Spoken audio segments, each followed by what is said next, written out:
సాగర తీరాన మేయర్ కుర్చీ కూటమి పార్టీలను ఊరిస్తోంది. ఇప్పుడున్న పాలక వర్గం పదవీకాలం ముగియనే లేదు.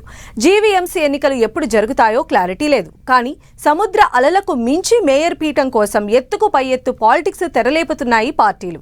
వైజాగ్ మేయర్ కుర్చీ కోసం టీడీపీలో భారీగా ఆశావహులు ఉండగా బీజేపీ, జనసేన కూడా ఉత్తరాంధ్రలోని మహానగరాన్ని పాలించాలని ఆరాటపడుతున్నాయి. వైజాగ్ మున్సిపల్ కార్పొరేషన్ ఎన్నికలు జరిగేదెప్పుడు? మేయర్ పీఠం ఎవరి సొంతం కానుంది? కూటమి ప్లాన్ వర్కౌట్ అయ్యేనా?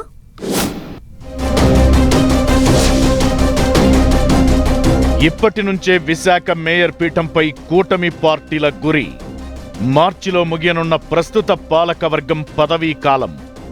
జీవీఎంసీ ఎన్నికలు ఎప్పుడు జరుగుతాయో క్లారిటీ లేని పరిస్థితి. మేయర్ సీటు కోసం తెలుగు తమ్ముళ్ల రేసు, కూటమిలో పోటీ. అప్పుడెప్పుడో 5 ఏళ్ల పాటు గ్రేటర్ విశాఖ పీఠాన్ని శాసించింది టీడీపీ. మరోసారి ఫుల్ టర్మ్ వైజాగ్ నగరాన్ని పాలించాలనేది తెలుగు తమ్ముళ్ల కల. దాంతో మొన్న అధికారంలోకి వచ్చినప్పటి నుంచే గ్రేటర్ విశాఖ మేయర్ పీఠంపై కన్నేసింది కూటమి. వైసీపీ మేయర్పై అవిశ్వాసం పెట్టి 4 దశాబ్దాల కలను నెరవేర్చుకుంది టీడీపీ. కొత్త మేయర్ పదవీకాలం మార్చితో ముగియనుంది. దీంతో ఇప్పటి నుంచే వైజాగ్ మేయర్ పీఠం కోసం రేసు గుర్రాల్లాగా పరిగెడుతున్నారు లీడర్లు.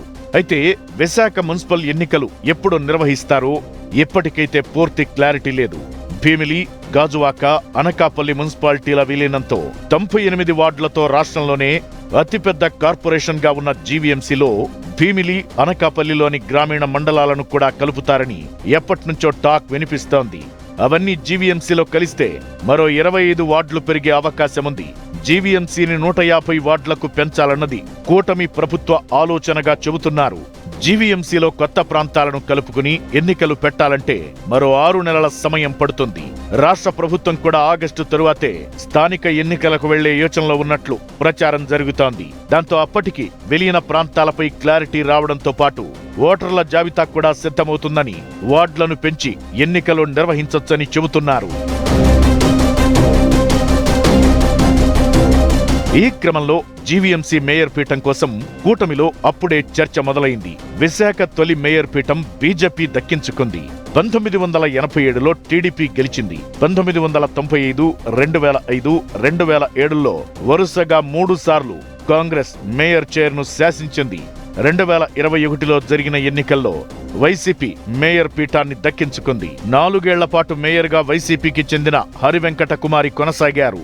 గతేడాది అవిశ్వాస తీర్మానం ప్రవేశపెట్టి ఆమెను గద్దె దించారు. టీడీపీకి చెందిన శ్రీనివాసరావు మేయర్ అయ్యారు. ఈ ఏడాది మార్చితో జీవీఎంసీ పదవీకాలం పూర్తి కాబోతోంది. ఓటర్ల తుది జాబితా మార్చి 9లోగా తయారు చేసి పంపించాలని రాష్ట్ర ఎన్నికల సంఘం కోరింది. దీంతో రాష్ట్రంలో కీలకమైన నగరంగా ఉన్న విశాఖ జీవీఎంసీ పాలనా పగ్గాలు దక్కించుకోవాలని కూటమి పట్టుదలగా ఉంది. జీవీఎంసీ మేయర్ పీఠం కోసం టీడీపీలో రేస్ బానే ఉంది. ప్రస్తుత మేయర్ శ్రీనివాసరావు మరోసారి మేయర్ సీటును ఆశిస్తున్నారు. బలమైన గవర సామాజిక వర్గానికి చెందిన ఆయన విశాఖలో తమ సామాజిక వర్గం అండదండలతో పీఠాన్ని దక్కించుకోవాలని ప్లాన్ చేస్తున్నారు. విశాఖలో యాదవ సామాజిక వర్గం కూడా పెద్ద సంఖ్యలో ఉంది. పైగా అవిశ్వాసం పెట్టి వైసీపీకి చెందిన యాదవ సామాజిక వర్గం మహిళను తొలగించారని టీడీపీలో తమ సామాజిక వర్గానికి మేయర్ పదవి కేటాయించాలని కోరుతున్నారు. విశాఖ జిల్లా టీడీపీ అధ్యక్షుడు పట్టాభి మేయర్ కావాలని కోరుకుంటున్నారని చెబుతున్నారు. ఆయన గతంలో జీవీఎంసీలో టీడీపీ ఫ్లోర్ లీడర్ గా వ్యవహరించారు. అలాగే కాపులు, మత్స్యకారులు, నాగవంశీల నుంచి కూడా మేయర్ పీఠానికి తెలుగుదేశంలో పోటీ ఉంది. ఇక కూటమిలో కీలకమైన మిత్రపక్షంగా ఉన్న జనసేన కూడా మేయర్ పీఠాన్ని ఈసారి పంచుకోవాలని చూస్తోంది. గతేడాది అవిశ్వాస తీర్మానం తరువాత జనసేనకు డిప్యూటీ మేయర్ పదవి ఇస్తారని ప్రచారం జరిగినా అది ఇంప్లిమెంట్ కాలేదు.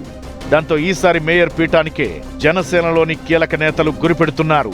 విశాఖ నగరంలో పెద్ద సంఖ్యలో కాపులు ఉన్నారని మేయర్ పదవిని 2.5 ఏళ్లు పంచుకునేలా ప్రతిపాదనలు పెట్టాలని అనుకుంటున్నారట.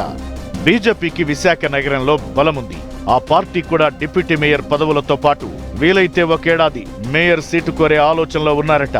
ఎక్కువ కార్పొరేటర్ సీట్లను తీసుకుని సంఖ్యాబలం పెంచుకోవాలని చూస్తోందట బీజేపీ. ఎన్నికలకు ముందే కూటమి పార్టీలో ఆశలు ఇలా ఉంటే సీట్ల పంపకాలు, ఫలితాలు, తరువాత మేయర్ రేసు ఎలా ఉంటుందో చూడాలి మరి.